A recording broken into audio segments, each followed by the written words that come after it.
Is it better to be a man? Or is it better to be a woman? To have the patriarch at your side? Or to be able to openly express your emotions? 40% of women and 20% of men consider plastic surgery due to their appearance.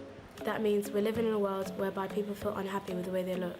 When we should really be celebrating our flaws and imperfections. Do we strive for perfection too much? Everybody is beautiful. Everybody's beautiful. Everybody is beautiful. I don't agree with that. But what is body image? Why are people obsessed with the figure 8 and what got us here? Let's go all the way back to the 1890s. This time made way for the Gibson girls. They were seen as the epitome of beauty at the time. They were heavy busted with a cinched waist and had a large bottom. The 1920s made way for the flappers, originating in America, and these women signified women's sexual liberation by presenting women as sexual beings, which influenced the way in which both the women and the men looked and dressed. Flappers were thinner women who were smaller chested, and being that a flapper's position challenged the stereotypical male of the time, men tended to have bigger muscles and have longer beards in order to solidate their masculinity. The 1950s, the time where curvaceous figures began to take over. While celebrities such as Marilyn Monroe began to take over, she paved the way for women to feel sexy while having larger built bodies. Twiggy. This was the year of the twig. People was obsessed with the twig look, being that the models of their time embodied these shapes. People began to use the media as their inspiration, and models became what people wanted to look like and aspire to be. The heroin chick. People became obsessed with the heroin look and began adapting it in the forms of a fashion. Advocates of this look were people such as Naomi Campbell, who modelled this style for Calvin Klein's products. 2000s. This brings us to the current day of the 2000s, a world where our perception of beauty is tainted by social standards and the common misconception that we have to meet these standards in order for us to be accepted. Shamed for being too big, slandered for being too thin, while celebrities are glorified by the media for having curvaceous figures.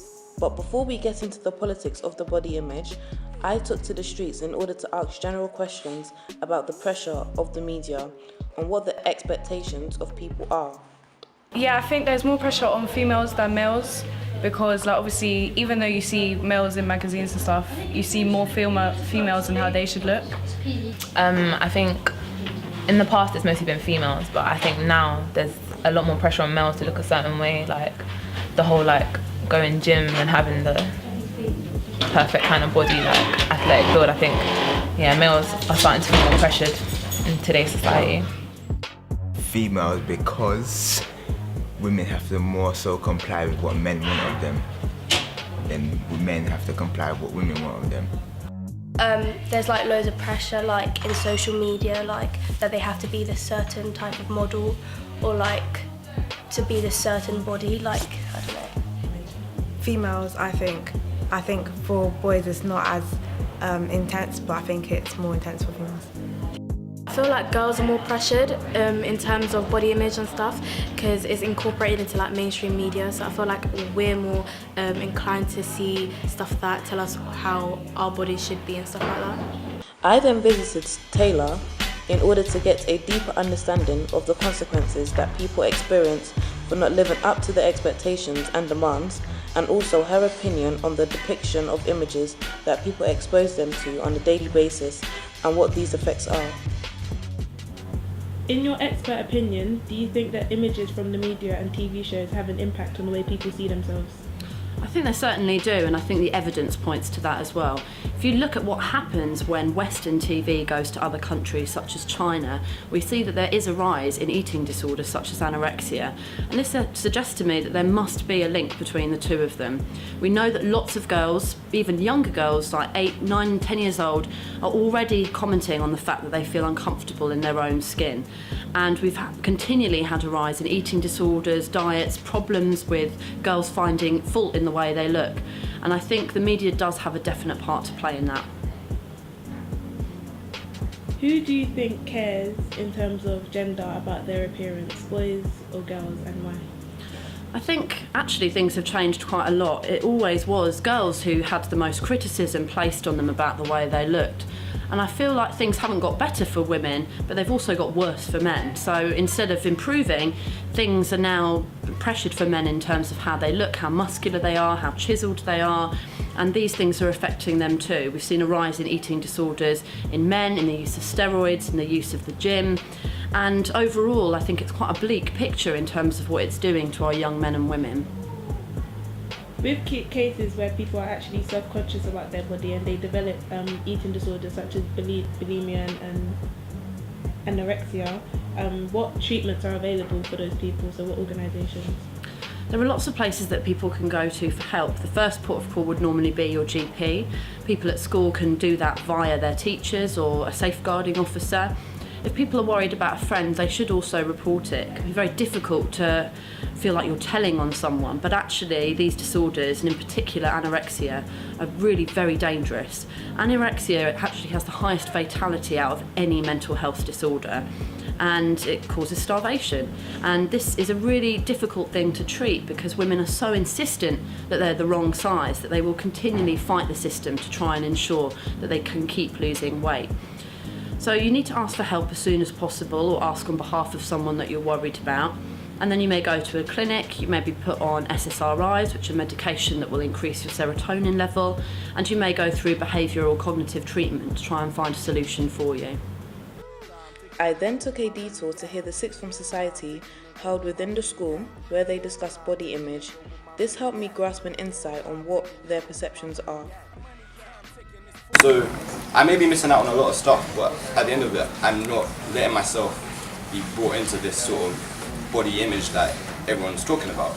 Like, I understand, like, people often want to look a certain way, like me. I wear shirts a lot and waistcoats occasionally because I feel comfortable in it more than because I like the way how it looks. Like, people often compliment me on how I look and I appreciate that, but that's not what I'm thinking when I go out to wear personally. I know there are a lot of people who are like that, but I think it's more because people constantly let themselves bring into this media. He was saying like he likes girls a certain way, like girls have to be something for men, girls have to look a certain way because that's what the men like. So, you know, if somebody puts out, let's say, information that's wrong, you're not going to respond to the information because you know it's wrong. If you truly, it has to be something that you believe in your head, in essence, that is a way for you to look. Yeah? You have to believe it to put it on yourself, and not only put it on yourself, but make other people be influence it. Because men may put out the image of each other, but it has to be within women that enforce the rules on how other women should look. Because I feel like this generation has more issues with body types than maybe the issues the generation before, because if you don't have a standard body type, the big bums and boobs, like, it's a bit mad, isn't it? Because you have to go and get the surgery to go and look like that. Not every woman could look like Kim Kardashian, but every woman is forced to try and be like her. I mean, it could get improved, but I am happy. I might be big, chubby here. You know what? It's all good. I can still do everything I want to. I mean, this fatness here, it's not affecting me in my life. I'm healthy, I'm fine, I can do it. I love my body. Oh yeah. Of course I'm happy with the body that I'm in. I feel that if I didn't work on it, then maybe I wouldn't be so happy on it. But try and develop my body to get in this place where it needs to be. It makes me happy with what I am, and I'll keep going forwards. So is our perception of beauty manifested from the images presented to us on social media? I don't know, that's for you to decide. We encounter a variety of body shapes on a daily basis. But is it right to shade them because it's not the same as what we see on TV? Everybody's beautiful. Everybody's beautiful.